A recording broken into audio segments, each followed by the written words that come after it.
Hi everyone and welcome to another edition of Robert Farrow's Tea and Tarot. Today I am going to be telling you about a new tarot that arrived in the post yesterday from Kickstarter, The Gift of Life Tarot by Alice Smeets.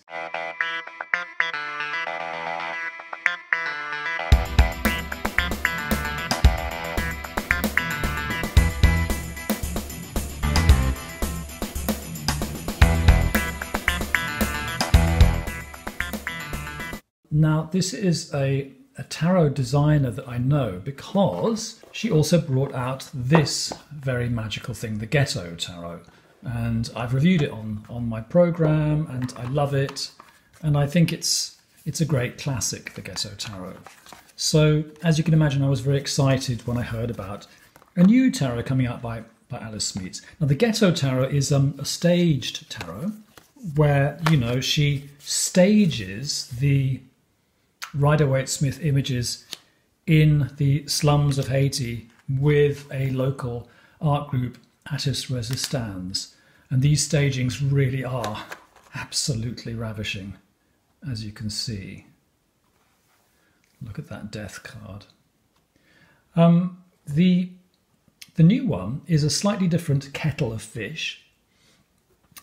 She describes in her booklet how she heard the call to make this. She's clearly someone who listens to her dreams and visions. And it was at the beginning of the lockdown, and she says that a voice told her to, instead of just sitting around the house being anxious, to create a new tarot deck. And for this, she was going to look through her big collection of photographs that she'd done over 13 years as a documentary photographer.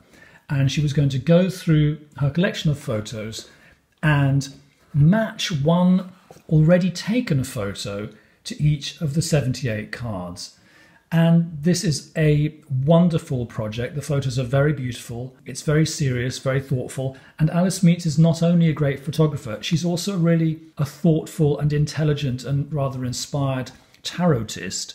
I usually don't look through the little white book, but when I got this deck yesterday, I thought, well, why don't I have a look? Because this is an unusual and in some ways rather strange and challenging and different deck.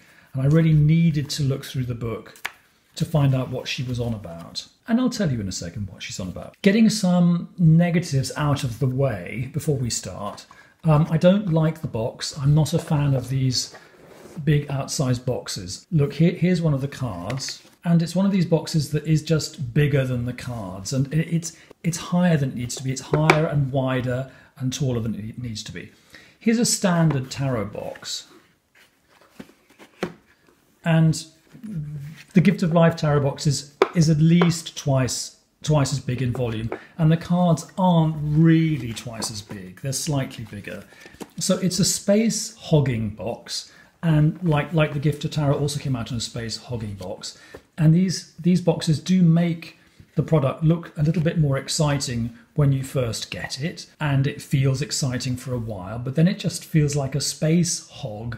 And my feedback would be, please, let us just have these beautiful tarot decks with fitting boxes. Okay, the other slight negative is that I find the cardstock less good than with Ghetto Tarot.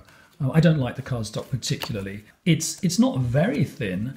It's a tiny bit thinner than before, and it's a little bit slippery, and I don't really like that. If you look at Ghetto Tarot, it's just slightly thicker, and it doesn't feel slippery in your hands. So I will flip through the deck, and as I do so, I'll just talk a little bit more about this wonderful deck. So these photos are taken all around the world. They're not from any particular location. What I really like about Alice Smeets' work as a photographer, but also as a tarotist, is that it's socially engaged without being, you know, preachy and shrill.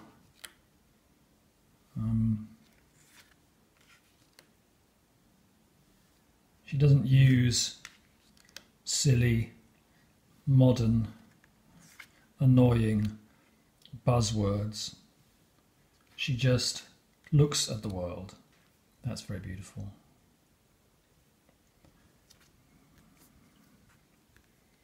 A little ship made out of a flip-flop. She just looks at the world and leaves you to draw conclusions from your own sense of values and your own sense of humanity. This is Alice Smeets' major arcana for this deck, so it's quite wacky. Look, that's the Hanged Man. They're not obvious iconic symbols. That's temperance. Someone walking across a log and balancing there. A nice devil. The big question, the Tower, fantastic. The big question is, how easy would this deck be to read with? I think if you gave it time, if you concentrated, it's readable with. Judgment, a guy with a trumpet, why not? And the World. Let's have a look at the suit of water. She just calls the suits by their elemental name, water, earth, air and fire, which is another challenge. You know, I have to stop whenever I pull one of these cards and ask myself, 3 of water, which suit am I in? Oh yeah, 3 of cups. And you know, she doesn't necessarily put 3 figures in the picture. That's just the joy of the 3 of cups. So it's challenging. There's the 4 of cups, 5 of cups. Very, very nice, moody picture. Disappointment, regret.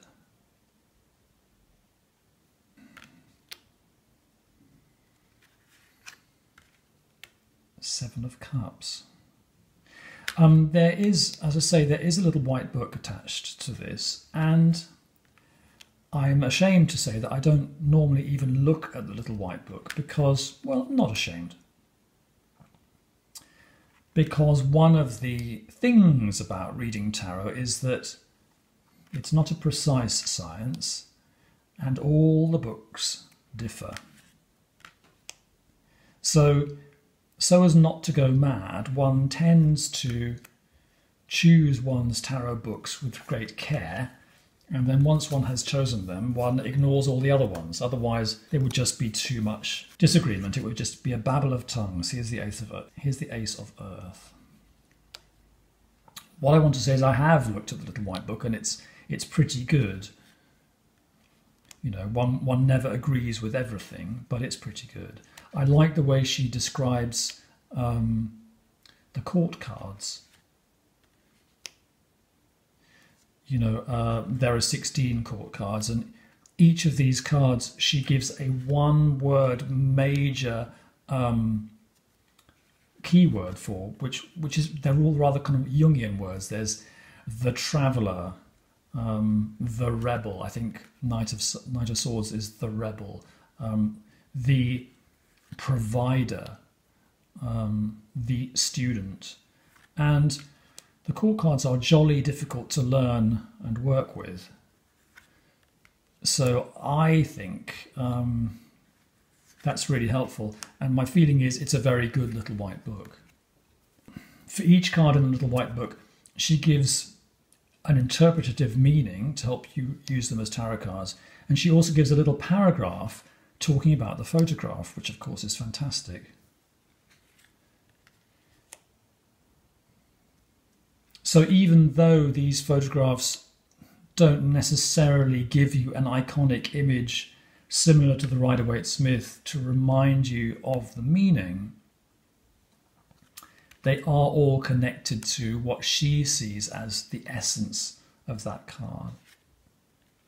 And sometimes you have to stop and meditate a little bit and just tune in to her understanding of the card, her understanding of the photograph. It's not instant, but in its way, it's very serious and very rich. And like all her work, very magical. Mother of air, father of air. We have son, daughter, mother and father in each suit.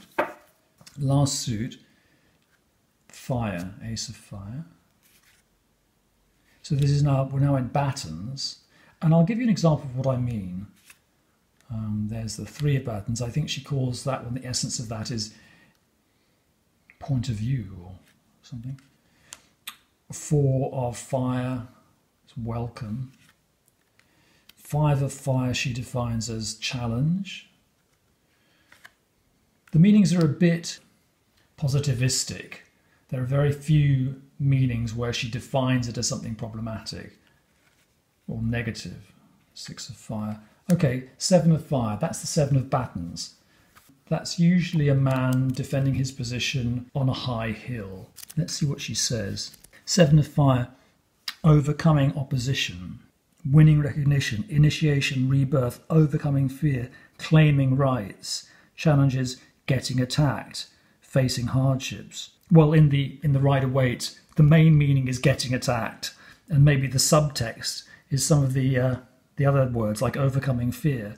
The problematic ones seem to be kind of like lower down in the list, but you can see that those ideas are contained in this picture. It's just not an iconic graphic representation of that. A fantastic swiftness card, the Eight of Fire. That'd be the Nine of Batons, which resonates very well. The Ten of Batons, which she, I think, defines as too much responsibility. Daughter of Fire, Son of Fire, Mother of Fire, Father of Fire. So as you can see, it's not schematized in the same way as the Ghetto Tarot was. With the Ghetto Tarot, you had broomsticks, sometimes on fire, for the Batons. Here you just have pictures that seem to suggest some of the main concepts of the 78 cards. But a very, very beautiful product, very, very tempting.